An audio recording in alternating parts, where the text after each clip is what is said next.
Welcome to The Space, a video series designed to support teachers and leaders in building brain-friendly classrooms so that all students can learn in deep and joyful ways. I'm Dr. Robert Dillon. I'm Rebecca Hare. Not every educator sees themselves as a designer, yet there are many ways to grow a designer's mindset to unlock many of the tips and tricks and hacks needed to build a brain-friendly classroom. Knowing a few tips about how to notice things differently, as well as ways to transfer great ideas from places beyond education, can get you on the road to having a designer's mindset. So how does this happen, and where can we begin? For too many teachers, they visit 2 schools a year. The one where they work, one where their kids go to school. And that just can't be the case if we really want to build a designer's mindset. We really have to get into a number of innovative spaces, whether they're schools, art spaces, whatever they are, because without that, it's really hard to bring new ideas in. Exactly. And to go into those spaces with the mind of a designer and looking an anthropologist and seeing what's happening in that space. And if you see a space where great things are happening, you pull back and you look and say, what are the elements that are supporting this great thing that's happening? And that's really kind of the key to starting off a process. You don't have to dump everything out of your classroom and bring all new things in. If you start noticing when your students are the most successful, when they're the happiest, when they're learning the best and having fun, and you look around them and see the elements that are supporting that, then you can start to bring them in with intention. Yeah, I think the word noticing is really important there. Even when you're doing things in class, how do you replicate success?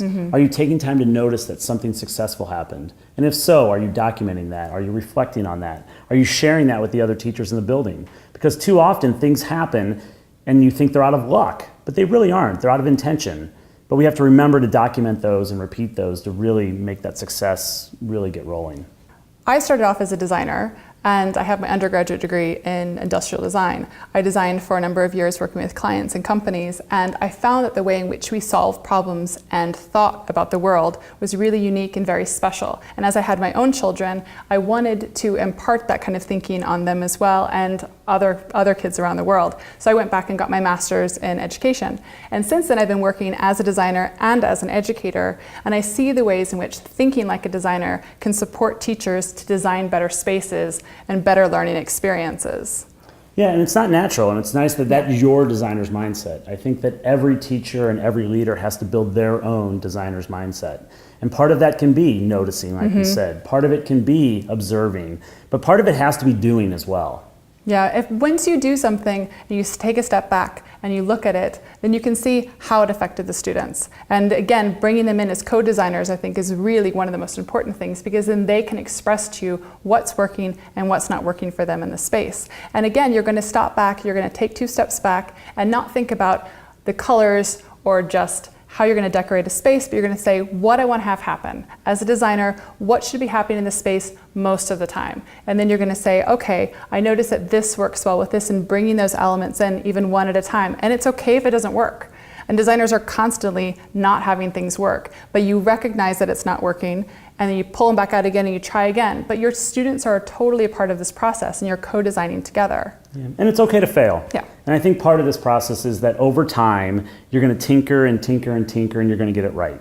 So I think that's one of the big things here, is to remind teachers that this is a process, and that becoming a designer and having a designer's mindset just takes time, and to be okay with that journey as you go along. Exactly. Thanks for joining us for this video on the designer's mindset.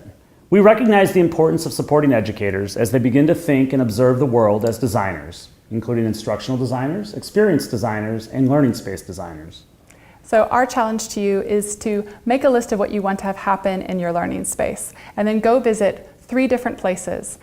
Notice what's happening in each one of the places and the elements that are supporting what's happening, and then connect with what you want to have happen in your space to what's happening in these, and the elements that you want to bring into your space will start to come out.